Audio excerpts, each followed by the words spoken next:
In Wyoming, a small town is defined as a community with a population lower than its altitude. For 48 years, I have called this slow-paced and quiet rural hamlet my home. In almost 5 decades, the town has not appreciably grown, and the business district is in decline.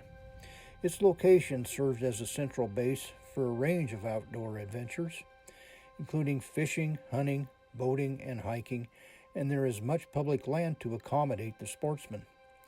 It is bisected by a spring creek, which empties into a large river a few hundred yards downstream. I prefer small creeks to cast a fly to wary trout, but since it's early May and all these high mountain streams are swollen with snowmelt, I have to find alternative venues to pursue my passion.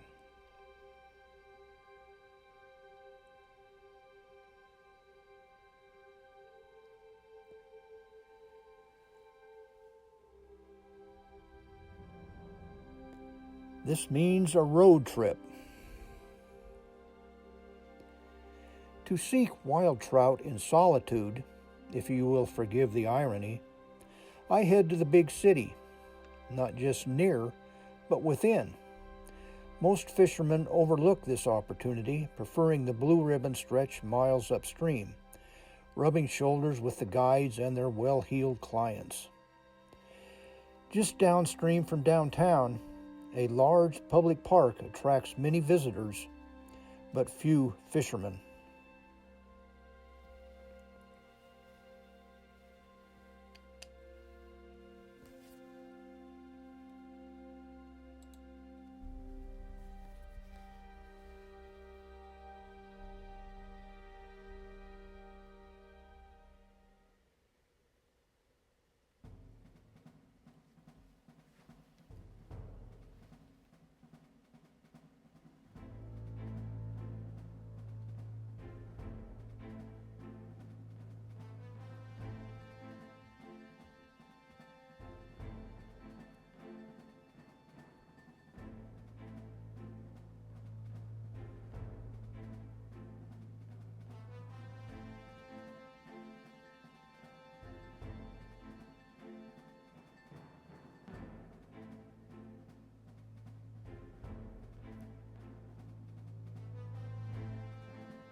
The first day I fished this stretch, the river was shallow and turbid and weedy, attributable to the low runoff from a winter moisture drought, and water managers were not yet releasing the usual volume of water from the upstream reservoir.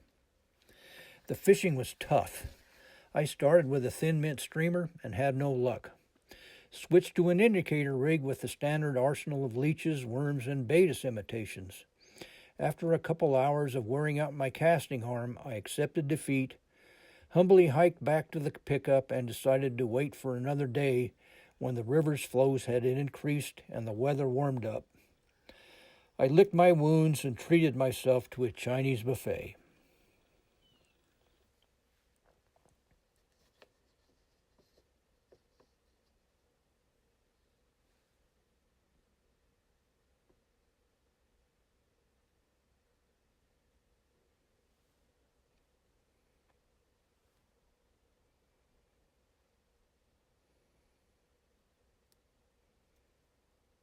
It's been 3 weeks since my first ill-fated trip to this fishery. I still have the river pretty much all to myself. The flow has doubled. It's still a little murky, but not bad. Today I'll be throwing a 3-fly rig, pine squirrel leech, purple San Juan worm, and this fly I've just tied, a soft hackle, which can represent either mayfly, midge, or caddis. And the fish take it readily. We'll see what the fish want today. When I returned to the river in June, I hiked to a new stretch where both banks of the river were public. Flows had improved considerably. Several fish were caught that day. Others were hooked but broke off, most of them on the purple San Juan worm.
One fish was a bonus, in a way, because it took one of my favorite patterns, the pheasant tail soft hackle.